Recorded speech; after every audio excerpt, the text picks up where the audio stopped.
বাংলাদেশের একজন মানুষ গড়ে বছরে 3টির মতন বই পড়েন, আর বই পড়ার পেছনে ব্যয় করেন বছরে গড়ে 62 ঘন্টা। বিশ্বের 102টি দেশের নাগরিকদের পাঠ অভ্যাস নিয়ে গত একটি জরিপ প্রকাশিত হয়েছিল। অস্ট্রেলিয়া ভিত্তিক সিইও ওয়ার্ল্ড ম্যাগাজিন জরিপের ফলাফল বলছে যুক্তরাষ্ট্রের নাগরিকরা বই পড়ার শীর্ষে রয়েছেন। সর্বনিম্ন তালিকায় রয়েছেন, ভয় পাবার কিছু নেই, এটি বাংলাদেশ নয়। সর্বনিম্ন তালিকা রয়েছে আফগানিস্তান।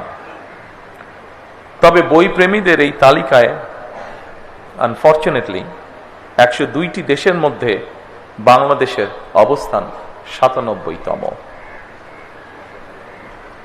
উদ্বেগের বিষয়, ভয় পাবার বিষয় নয়।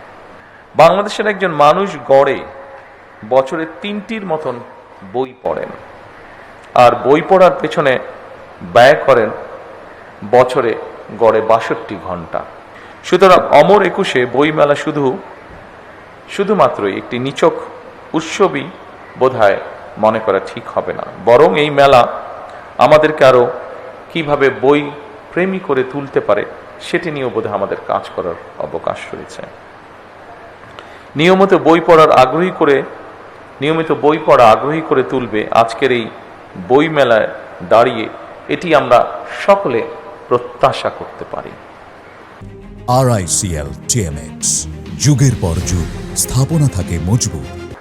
মাতৃভাষার মর্যাদা প্রতিষ্ঠায় 52 ভাষা আন্দোলনে শহীদদের স্মরণে আমরা সগৌরবে প্রতি বছর 21 পালন করে থাকি।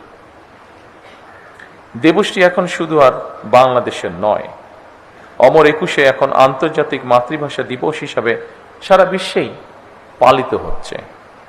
52 ভাষা আন্দোলনে শহীদদের আকাঙ্ক্ষাকে ধারণ করে আজকের এই স্থানটি, অর্থাৎ এই বাংলা একাডেমি। বাংলা একাডেমির সৃজনশীল কার্যক্রমের অন্যতম একটি গুরুত্বপূর্ণ কাজ অমর একুশে বইমেলা। তবে সময়ের পরিপ্রেক্ষিতে আগামী বছরগুলোতে অমর একুশে বইমেলা অমর একুশে আন্তর্জাতিক বইমেলা হিসেবে আয়োজন করার সুযোগ রয়েছে কিনা সেটি আমি আপনাদের সকলকে ভেবে দেখার অনুরোধ জানাবো।